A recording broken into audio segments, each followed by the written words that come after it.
This is our weekly trip to do some fishing and camping, usually a 2 night, 2 day, 3 days sometimes.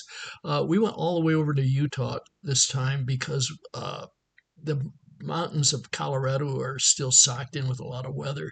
So we drove to Vernal for lunch and then up to the Green River at Little Hole. And what you're looking at now is the upper part of the B section. Because there was nobody down there, we were able to let the dogs run free, and they were having a heck of a good time. I got on the river. We only had about 2 hours to fish, so I started out with a whole bunch of different things that we normally would work down there. There were absolutely no fishermen around. I couldn't understand it. It's usually very popular here, but eventually I gave up all the larger stuff and started down with a little bitty number 20 comparada and then started catching some brown trout. Probably missed at least a good dozen strikes on these fish. They're very hard to see the fly on the water. While the water looks fairly calm, it was actually a pretty windy day, and seeing a number 20 in a big river is kind of tough. So anyway, all these fish are kind of bored and boring as fighters. They've been hooked several times, I'm sure. They're 16 to 18 inches and healthy looking, but that's about it.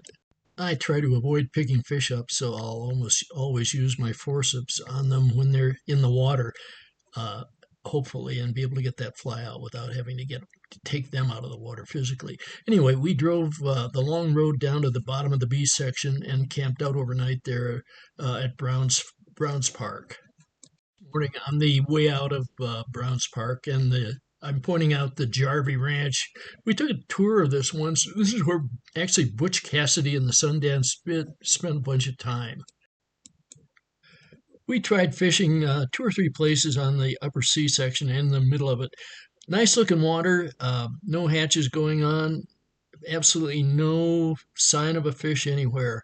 It was very disappointing. So we drove all the way back over into Colorado up the White River. Right now we're walking down the edge of the South Fork of the White, and I stopped to fish.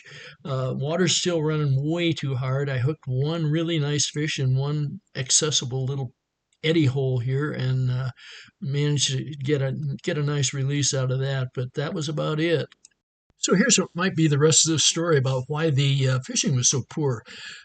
You can't see on the highway are billions of little Mormon crickets. They're not really a cricket, they're a katydid. They don't fly, they just crawl. And they're nocturnal, so they go everywhere at night and also during the day. We think they infested the Green River. Guides were coming down after having fished for 8 hours on a stream that probably has 50,000 trout in it and not even getting a single strike. It's never happened before. So it appears the presence of these crickets, the infestation, killed everything off.